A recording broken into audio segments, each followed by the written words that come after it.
8 years after we broke up, my girlfriend wrote to me, "Hey, it's my birthday. Send me $1,000 if you want to support me." I stared at my phone in disbelief. The notification at the top of my screen wasn't from a scammer or some random number. It was from my ex, a person I hadn't spoken to in nearly a decade. "Hey, it's my birthday. Send me $1,000 if you want to support me." No, how have you been? No pleasantries. Just a demand for money like I was some kind of ATM she had on standby. For a moment, I thought it was a joke. Maybe a spam bot. But no, it was her. The same woman who spent 2 years treating me like I was the least valuable thing in her life. And now she wanted support. I had to read the message twice to make sure I wasn't hallucinating. 8 years of complete silence, and now she pops up like this? Asking for money? Not even a hello or an update on her life. Just straight to the point, like I owed her something. And to be honest, I barely even remembered her at first. It took me a second to process who was even messaging me. Her name was Vanessa. We had dated for 2 years in our early 20s, and it was, without a doubt, the most exhausting, miserable relationship of my life. Looking back, I regretted every moment I spent trying to please someone who clearly despised me. She wasn't just a bad girlfriend. She was a bad person. She belittled me constantly, rolled her eyes whenever I talked about my interests, and acted like being with me was some kind of burden. She always wanted more. More attention, more gifts, more money. Nothing was ever enough for her. I remembered all the nights I stayed up replaying our arguments in my head, wondering if I was actually the problem. I thought maybe if I worked harder, made more money, and did more for her, she would finally appreciate me. But she never did. And then, after 2 years of walking on eggshells, she dumped me, said I was too boring, and that she needed someone who could keep up with her lifestyle. I was devastated at the time, but now I realized she did me the biggest favor of my life. And yet, here she was, 8 years later, asking for money like we were still together. Like I owed her something. I didn't respond. I just opened Instagram out of curiosity, wondering what she had been up to all these years. What I found? Well, that was a whole other story. I put my phone down for a second and just stared at the wall, trying to process what I had just read. I had forgotten Vanessa existed, and now she was suddenly in my messages, demanding $1,000 like we were still in some kind of arrangement. It didn't even seem like a request, more like an expectation. Like she truly believed I would send it without hesitation. Back when we were together, she had that same entitlement. Everything revolved around her needs, her happiness, her expectations. I could never do enough, and when I did something right, it was barely acknowledged. When I fell short, even slightly, she'd make me feel like I was the worst boyfriend in the world. She would make these offhand comments about how I wasn't ambitious enough, how I didn't hustle the way other guys did. She loved flaunting wealth, even though she didn't have any herself. She just expected the people around her to provide it. When we first got together, I thought she was just driven. I admired the way she carried herself, the way she seemed to have high standards. I thought it would push me to be better. But I eventually realized her high standards were just an excuse to treat people like stepping stones. She didn't want to build something with me. She wanted to be kept. She wanted the kind of life where she never had to work for anything, where money just appeared, where someone else took care of all the details while she spent her days shopping and posting about how hard work pays off. And now? Now she was asking me for money. I picked my phone back up, curiosity getting the better of me. I clicked on her profile and started scrolling. The Vanessa I had known. Always dressed up, always flaunting someone else's money, always making sure people saw her at the right places, was gone. What I saw now was someone barely holding on to that image. Her last few posts were all over the place. Some selfies, some old vacation pictures, but none of the high-end stuff she used to flood her page with. The captions were trying too hard, like she was still pretending to be living that life, even though the cracks were obvious. Then I noticed something else. The background in some of her recent pictures looked familiar. Too familiar. A plain white wall. A wooden dresser. That ugly floral curtain I could swear I had seen before. It hit me all at once. She was back at her parents' house. I almost laughed out loud. This was the same Vanessa who used to talk about how she would never settle, how she could never live a basic life, how she would rather die than end up like those boring girls who lived with their parents after their 20s. And yet, here she was. I kept scrolling, piecing things together. A few years ago, she had been living it up. Designer bags, 5-star hotels, expensive dinners. The kind of lifestyle you don't get from a regular 9-to-5. And knowing Vanessa, she hadn't been the one paying for it. Then, the shift. The pictures became less flashy. The locations less glamorous. Then came the vague posts, long captions about fake people and lessons learned, and how she was cutting off negativity. Then, nothing. Months without posts. Then, suddenly, she was back, but different. No more luxury, no more travel. Just her, sitting in what was clearly a childhood bedroom, pretending everything was fine. I could imagine how much it must have killed her to come back. She had spent years trying to create this image of herself as someone untouchable, someone better than the rest of us, someone who had made it. And now, she was right back where she started. And somehow, I was the one she thought would bail her out. I stared at her message again. Hey, it's my birthday. Send me $1,000 if you want to support me. I didn't even know what to say to that. There wasn't anything to say. I put my phone down and went about my day, but that message kept nagging at me. Not because I was considering sending her the money, hell no, but because I genuinely couldn't understand the logic. What did she think was going to happen? Did she really believe I had been waiting for this moment, eager to throw money at her after all these years? Did she assume I had some lingering guilt for how things ended? That I still thought about her, missed her, wanted to impress her? I had moved on. A long time ago. She was just a name from my past, someone I regretted wasting time on. And yet, she had reached out like I owed her something. Like I was just another guy she could squeeze cash from. I knew Vanessa was shameless. But this was a new level. I thought about responding, just to see what she would say, but decided against it. I wasn't going to open that door. If I engaged, even to tell her off, she'd take it as an invitation to keep talking, so I ignored it. A few hours later, my phone buzzed again. She sent a single message, a question mark. Then another one, asking if I was there. Then, after another hour, she got annoyed. She said it was just a simple favor, and that I hadn't changed. I locked my phone and went back to what I was doing.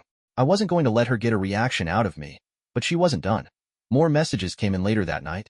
She started going off about how I had a job, so it wasn't like I couldn't afford it. She said it was literally nothing to me, and that I was just being selfish. She even threw in some comment about how I was probably still broke. It was honestly funny at this point. If she had played it differently, acted nice, maybe asked how I was doing first, she might have been able to pull some sympathy from me. But this? Just demanding money, insulting me, acting like I owed her? It only reminded me why I stopped thinking about her in the first place. I still didn't respond. And that's when the real meltdown began. I went to bed without responding, but when I woke up the next morning, my phone was flooded with notifications. Vanessa had gone off the rails. First, it was more of the same. Passive-aggressive whining, trying to make me feel guilty. She said she wasn't even asking for much, and that I was being petty over pocket change. Then she switched tactics, acting confused, like she genuinely couldn't understand why I wasn't replying. She asked if I was mad at her, as if we had spoken any time in the last 8 years. Then, predictably, the insults started rolling in. She said I was still the same loser I was back then. She called me cheap. She even said something about how she always knew I wouldn't amount to anything, which was hilarious considering she was the one back in her parents' house begging for money. I put my phone down and went to make breakfast, figuring she'd get tired of embarrassing herself eventually. But by the time I sat down with my coffee, she had doubled down. She started sending voice messages that I didn't listen to them. I could already picture exactly what they sounded like. Her voice getting more and more shrill, that fake laugh she always used when she thought she was being condescending. Then, just as I was about to block her, a call came through. I actually let out a laugh. She was calling me now? This was next-level desperation. I didn't pick up. I watched my phone buzz on the table until it stopped. Then, a few seconds later, another call. Then another. By the fourth one. I sighed and picked up, more out of curiosity than anything else. I didn't say anything. I just put the phone to my ear and waited. For a second, there was silence. Then I heard a scoff. "Oh, now you answer," she said. I stayed quiet.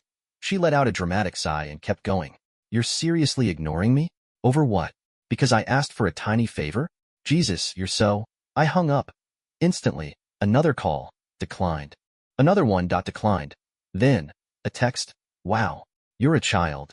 I laughed and set my phone down. I wasn't going to argue with her. I had wasted too much energy on her years ago, and I wasn't about to do it again. I went about my morning, assuming that was the end of it. But Vanessa was nothing if not persistent. Around noon, I got another message. This one was different. "I know you've seen my messages. Just say something. I really need this right now." And there it was, the shift. The switch from entitled to desperate. It was weird. Seeing her like this. Vanessa had always acted like she was untouchable, like she was too good for everyone. And now, she was practically begging. I almost felt bad. Almost. But then I remembered the way she had treated me back then. The way she used people, discarded them, acted like she was above them. I thought about all the times I had bent over backward trying to make her happy, only to be told it wasn't enough, so I did what I should have done years ago. I blocked her. Blocking Vanessa should have been the end of it. I should have been able to move on with my day, feeling satisfied that I had shut that door for good. But Vanessa was nothing if not relentless. An hour later, my phone buzzed again. A new message, this time from a different number. Real mature. You really blocked me? Over this? Grow up. I sighed. Of course, she had another way to reach me. I had forgotten that she used to change numbers all the time, usually because she was avoiding debt collectors or cutting people off the moment they were no longer useful to her. I ignored the message. But then another one came through. I don't get why you're acting like this. It's not a big deal. Just say no if you don't want to help. Oh, now she was acting reasonable? Now it was just a polite request? After she had spent the entire morning insulting me, calling me broke, trying to guilt-trip me, I didn't respond. But then she hit me with something I hadn't expected. So, I guess I was right about you back then. You really don't care about people. Good to know. That made me pause. Back then? I had no idea what she was talking about, but I had a feeling this was leading somewhere. And sure enough, a minute later, another text. Maybe I should tell you what really happened after we broke up. Maybe then you'd understand why I need this. I stared at the message. That was new. Vanessa wasn't the type to explain herself. She wasn't the type to reflect, to admit weakness. If she was trying this angle, it meant she was desperate. Still, I wasn't going to bite. I locked my phone and went to do something else. But my curiosity was getting the better of me. What was she trying to pull now? Was this another manipulation tactic? Or was there actually something she wanted me to know? Then another message came in. Fine. Ignore me. But don't say I never tried to tell you. And then, she sent a voice message that I hesitated. I shouldn't have cared. I should have just deleted it and blocked this number too. But something told me that Vanessa wasn't going to stop until she got some kind of reaction out of me.